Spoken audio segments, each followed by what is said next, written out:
Pessoal, por essa o Lula da Silva não esperava, tá? Foi pego completamente de surpresa. Não esqueçam, por favor, de se inscrever no canal, ativar o sininho das notificações, compartilhar o vídeo o máximo possível que vocês puderem, ó. Gente, esse vídeo aqui merece o like, tá? Deixa o joinha aqui embaixo no vídeo, deixa o like, deixa o joinha. Vocês não fazem ideia da força gigante que vocês me dão só deixando o joinha. Senta o dedinho assim, ó, no joinha, no like aí. Porque a própria plataforma entende que o conteúdo é importante, é relevante e compartilha aí para os outros patriotas. Beleza? Posso contar com essa ajuda de vocês? Deixou aí o joinha aí embaixo? Vamos lá, gente, tá? A falar sobre o Donald Trump. Esse aqui, claro, todos vocês sabem, Eduardo Bolsonaro, que poderá ser o nosso futuro presidente do Brasil. Por que não? Pode ser uma opção. Olhem só, gente, o presidente Donald Trump detona o presidente da Colômbia e isso tem tudo a ver com o Brasil. Veja e compartilha. Uma pessoa muito poderosa, gente, tá? Aqui no Brasil ficou chocada com a decisão do Donald Trump. E vocês conseguem adivinhar quem que é essa autoridade poderosa aqui no Brasil que tá extremamente, assim, preocupado? Assista que vocês vão entender. O Trump acaba de mostrar que ele não está para brincadeiras. Ele mandou um avião com deportados colombianos para a Colômbia, aos quais o Trump mencionou como sendo criminosos. E o presidente da Colômbia, Gustavo Petro, aquele mesmo que nas Nações Unidas perguntou o que seria mais nocivo, se é o carbono ou a cocaína. O Gustavo Petro, ele recusou. Como resposta, o Trump agora taxou em 25% todos os produtos vindos da Colômbia. Cancelou o visto do presidente, dos seus familiares e todos do governo. E disse que se continuar com essa gracinha, semana que vem será mais 50% de tarifa em cima dos produtos colombianos. Como a Colômbia, né, tem uma parceria comercial muito próxima dos Estados Unidos, certamente eles vão sofrer muito, ou vão ter que botar o galho dentro e mudar a sua conduta. E isso daí tem tudo a ver com o vídeo que eu acabei de gravar, só estou legendando em inglês, porque o impacto disso na perseguição de Alexandre de Moraes certamente guarda muita relação. Daqui a pouquinho eu solto, compartilha lá.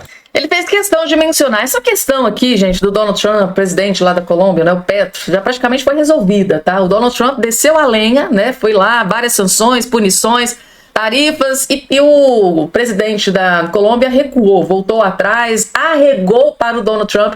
É a informação mais recente que a gente tem. Mas eu decidi trazer esse vídeo para vocês porque aqui o Eduardo Bolsonaro fez questão de frisar o nome do Alexandre de Moraes, que é um dos principais desafetos, né, de autoridades nos Estados Unidos. E serviu de alerta, né? Isso tudo que o Donald Trump fez com a Colômbia serviu de alerta para muitas autoridades aqui no Brasil. Lula, Alexandre de Moraes. Agora eles sabem o que acontece com autoridades que enfrentam, que confrontam, que peitam o presidente dos Estados Unidos, o Donald Trump. Agora eu acho que autoridades do Brasil vão pensar 1 zilhão de vezes antes de tomar qualquer decisão contra os Estados Unidos, contra o governo americano, contra principalmente Elon Musk e o Donald Trump, já que Elon Musk agora é braço direito de Donald Trump ali nos Estados Unidos.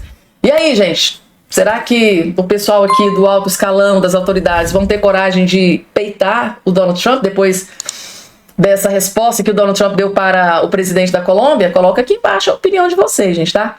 E toda essa questão que o Alexandre Garcia acabou de mencionar, envolvendo o governo brasileiro, que está tripudiando, né, em toda essa questão. Ai, mandaram os imigrantes brasileiros, né, algemados, degradante. Aí foi lá a ministra, né, dos direitos humanos, aquela assolada lá em escândalo de corrupção, né, a Macaé, né, a nova ministra que entrou no lugar lá do abusador.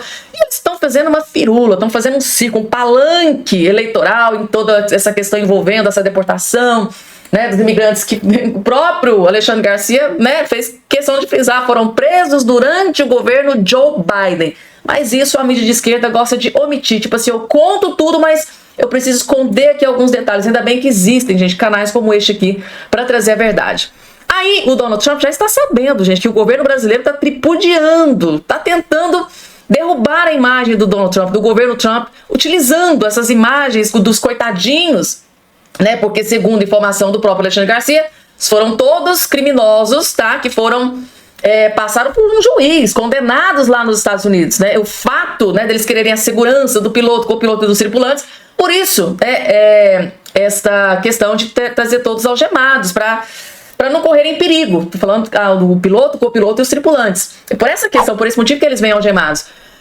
Aí o Donald Trump já está sabendo de tudo que está acontecendo, tudo que o governo brasileiro está tentando fazer, tá, com o governo dos Estados Unidos. Lógico que ele está a par de tudo. Aí A Andressa Matais, do portal de notícias UOL, teve acesso aqui à informação. Ó, Trump prepara nota em resposta ao Brasil sobre deportação de ilegais. Eu acho que a primeira coisa que o Donald Trump tem que dizer, olha, essas pessoas que estão voltando para o Brasil, elas foram presas durante o governo Joe Biden. Todas essas pessoas, tá, passaram por ações aqui nos Estados Unidos, passaram por juízes. Então, assim, teve sanção, teve punição, passaram. Então, a gente está mandando de volta. São criminosos que estavam aqui nos Estados Unidos e a gente está mandando de volta para o Brasil. Aí, aqui são tratados como reis, né? Tá. Aí, gente, tá aqui a informação. A informação que tá aqui é essa aqui, ó. O governo norte-americano prepara uma nota para comentar a reação do Brasil ao tratamento dado aos brasileiros expulsos do país por imigração legal. A coluna apurou que Washington pretende se posicionar a respeito e o texto está sendo redigido. O Ministério da Justiça brasileiro divulgou uma nota branda na qual afirma que comunicou a situação ao presidente Lula, que determinou que o trajeto de Manaus até Minas Gerais fosse feito em avião da FAB, da Força Aérea Brasileira, e não mais na aeronave norte-americana.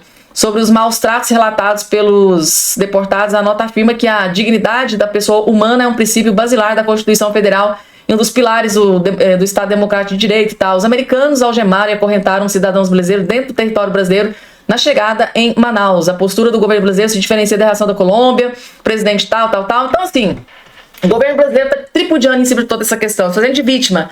E o próprio governo Trump vai explicar, por que eles chegaram aí algemados. Com certeza vai se tratar de segurança, né? Então, assim, eles estão preparando, gente, tá? Tá preparando a resposta, uma nota que vai ser publicada a qualquer momento para o governo brasileiro. Então, coloca aqui a opinião de vocês, gente. Você que está do outro lado do mestino, imagine que você é um cidadão americano, que você tem que deportar pessoas, né, de outro país, que lá foram julgados criminosos, foram julgados por juízes, são criminosos que foram julgados na justiça. Alguns aqui cometeram crimes horrendos, gente, tá? Horrível, mas assim, horripilantes, que eu não posso nem mencionar aqui. Aí você é um cidadão americano que você vai ter que vir no avião junto com essas pessoas. Dificilmente alguém teria coragem de vir sem... Isso aqui eu não tô me referindo porque é só brasileiro, isso aqui acontece com todos os países, todos os imigrantes, né, que passaram pela justiça e foram condenados pela justiça americana por algum crime que cometeu.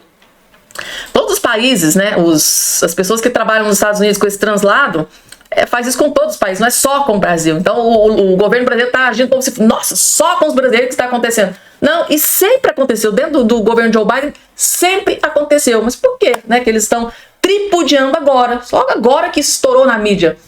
Estão tentando o quê? Derrubar o Donald Trump, como diz o próprio Alexandre Garcia? Urgente, pessoal. Vazou a delação do Mauro Cid, com trechos importantes dos seus depoimentos, falando que a Michelle e Eduardo Bolsonaro faziam parte de uma ala mais radical que queria dar um golpe de Estado. Fica aqui comigo que eu vou mostrar pra você os trechos mais importantes que vazaram e o que eles significam. Vou ajudar você a entender essa história. E no final eu ainda vou te revelar o que essa história mostra da hipocrisia dessa investigação do Alexandre de Moraes e qual é a força, o valor probatório desses depoimentos do Mauro Cid. Então acompanha comigo aqui essa matéria aqui e vai deixando já o seu like. Michelle e Eduardo Bolsonaro na ala mais radical. Os detalhes da primeira delação de Mauro Cid.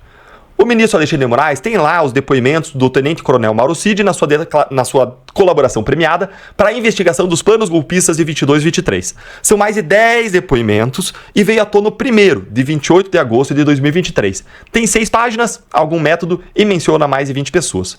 Segundo Mauro Cid, depois da vitória do Lula, 3 grupos gravitaram ali em torno de Jair Bolsonaro. Vamos dar uma olhadinha agora quais eram esses 3 grupos. O primeiro grupo queria que ele mandasse as pessoas para suas casas, tornando-se então um grande líder da oposição. Nesse núcleo estava quem? Flávio Bolsonaro, Ciro Nogueira, o Bruno Bianco, advogado-geral da União, e Batista Júnior, brigadeiro, comandante da Força Aérea. Aí tinha um segundo grupo. Então veja, o primeiro grupo mandava todo mundo voltar para casa e ele ia ser o grande líder da oposição. O segundo grupo era o grupo moderado.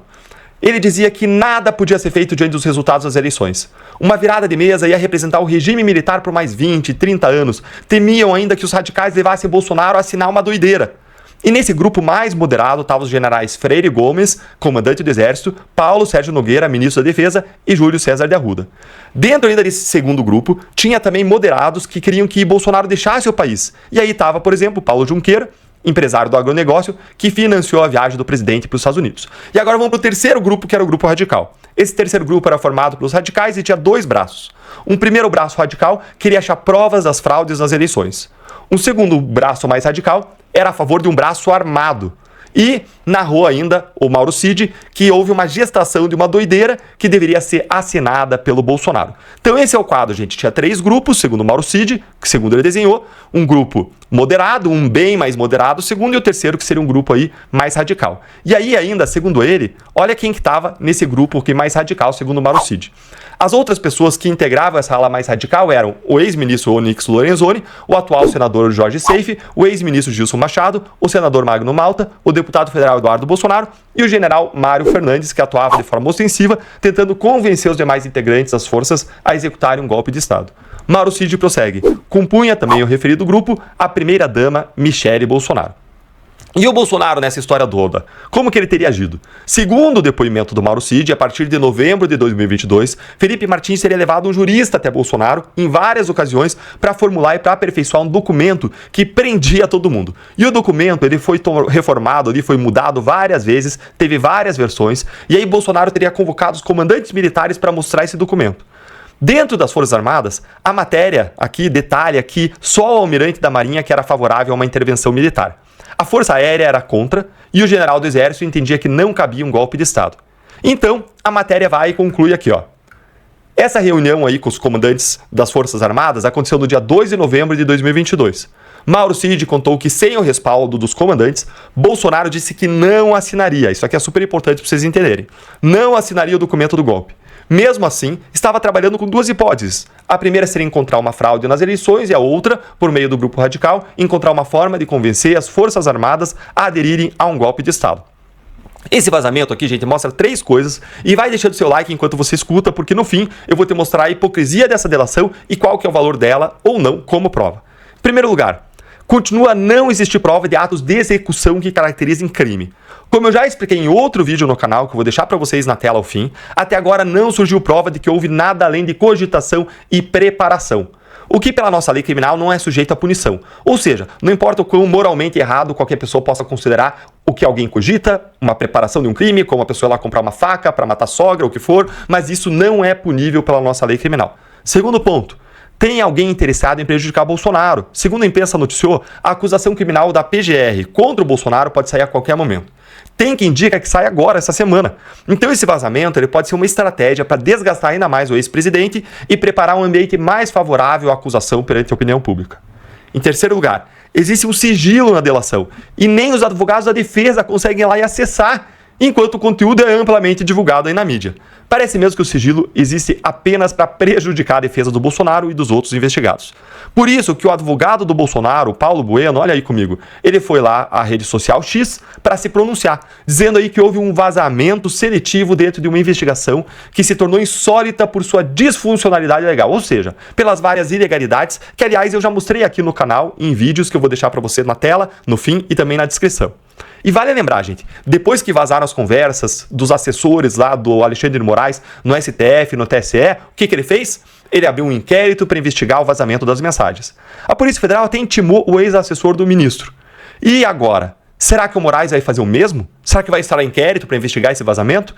Ou como o desgaste agora é para Bolsonaro, ele vai deixar para lá? O que vocês acham aí? Vai contando aí para mim nos comentários enquanto você deixa o seu like. E para fechar agora, gente, qual é o valor? Qual é o valor da prova? Qual é a força da prova desse depoimento? Para você entender, porque isso é absolutamente fundamental para você entender esse caso.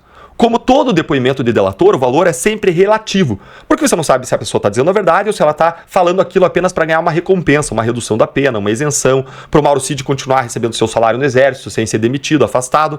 Então, como todo delator, o valor da prova é sempre relativo. Você não pode nem acusar, nem condenar ninguém só com base no que a pessoa disse, com base no que o delator disse. Não, você precisa de provas que reforcem, provas que venham e corroborem, que reforcem o que o delator disse.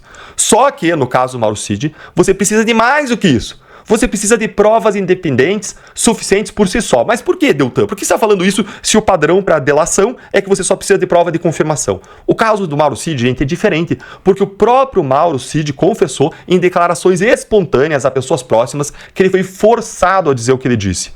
Você já viu isso, mas olha aqui lembrar, para você relembrar e entender bem esse caso. Olha aqui o que mostrou uma matéria da Veja em cima de áudios do Mauro Cid para pessoas próximas. Olha aí, ó, um resuminho bem rápido para você. Mauro Cid tem dito a pessoas próximas que suas declarações foram distorcidas, certas informações tiradas de contexto e outras convenientemente omitidas pela Polícia Federal. A Veja teve acesso à gravação de conversas e aí Cid diz, por exemplo, que a polícia o pressionou a relatar fatos que simplesmente não aconteceram e a detalhar eventos sobre os quais não tinha conhecimento. O tenente-coronel afirmou que policiais o induziram a corroborar, ou seja, a confirmar declarações de testemunhas e apontou um delegado que eu teria constrangido a reproduzir informações específicas sob pena de perder os benefícios do acordo. Nas palavras do Cid, eles, os policiais, queriam que eu falasse coisa que eu não sei, que não aconteceu. Você pode falar o que quiser, eles não aceitavam e discutiam que a minha versão não era verdadeira, que não podia ter sido assim, que eu estava mentindo, foi o que disse o Mauro Cid. E se você seguir olhando a matéria, fácil de você resgatar aí, você vai ver várias declarações incríveis, ó. Eles, a Polícia Federal, estão com a narrativa pronta. Eles não queriam saber a verdade, eles queriam que eu confirmasse a narrativa deles, simplesmente isso, gente. Então, existiu ali uma pressão declarada, uma coação declarada pelo Mauro Cid. Olha aqui, ó. Eu vou dizer o que eu senti. Já estão com a narrativa pronta deles, é só fechar, eles querem o máximo possível de gente para confirmar a narrativa deles. É isso que eles querem. E aí o Mauro Cid foi intimado pelo Moraes para esclarecer tudo isso, esses áudios que vieram à tona, e se ele não desdissesse todos esses áudios, que ele disse espontaneamente, esses áudios que ele fez espontaneamente, ele ia perder todos os benefícios da delação e ele ia se ferrar. Aí é claro que ele voltou atrás. Mas a questão que fica é, em qual Mauro Cid acreditar? No espontâneo dos áudios ou naquele que tinha recompensas para os seus depoimentos? É claro que é mais provável que o verdadeiro seja o que ele falou espontaneamente, e não aquilo que ele falou mediante recompensa. Por isso que uma acusação contra Bolsonaro só vai se sustentar se tiver provas absolutamente independentes que sejam suficientes. E agora eu quero saber a sua opinião, você que está aqui, o que você achou desse vazamento? O objetivo é minar Bolsonaro? E o que você achou dessas declarações do Mauro Cid? Conta pra mim e aproveita e curte o vídeo e segue o canal para você entender bem o que está acontecendo na justiça aqui no Brasil e para nós erguermos juntos a nossa voz em defesa das liberdades. Informação na tela aqui para vocês, gente. Deixa eu colocar aqui. Tá aqui, não, tá dando para vocês visualizarem bem. Rejeição sobe e aprovação de Lula cai no Nordeste. Única região onde venceu o Bolsonaro. Gente, essa notícia aqui caiu como uma bomba no colo do Luiz Inácio Lula da Silva, porque ele colocou o Sidônio, né, ali para resolver essa questão da comunicação. Ele achou que nessa pesquisa agora, que acabou de ser divulgada, ele ia dar uma crescidinha na popularidade. Mas não, gente, o efeito foi completa. Eles estão chocados. A aprovação positiva do governo Lula teve queda no Nordeste. Única região em que o presidente da República obteve mais votos do que Jair Bolsonaro do PL nas eleições de 2022. O dado reflete o resultado geral da primeira pesquisa Genial Quest divulgada em 2025. Relevando, né, que a aprovação do chefe do executivo caiu de 52% para 47% no último mês. Ou seja, o Lula, gente, caiu 5% a popularidade. Parte importante dos entrevistados apontou a alta no preço dos alimentos e a suposta regulação do PIX como notícias negativas que tiveram sobre o governo. Segundo a Quest, a maior aprovação de Lula continua no Nordeste. A região conta com 60% de eleitores aprovando o trabalho do presidente, mas 37% o reprovam. Em relação à pesquisa de dezembro, no entanto, 67% aprovam Lula e 32% reprovam. O índice afirma que a maior rejeição do trabalho do presidente justamente no Nordeste. Ou seja, o único reduto do Lula, gente, tá? Ele está perdendo, ele está despencando no único estado em que ele venceu Jair Messias Bolsonaro.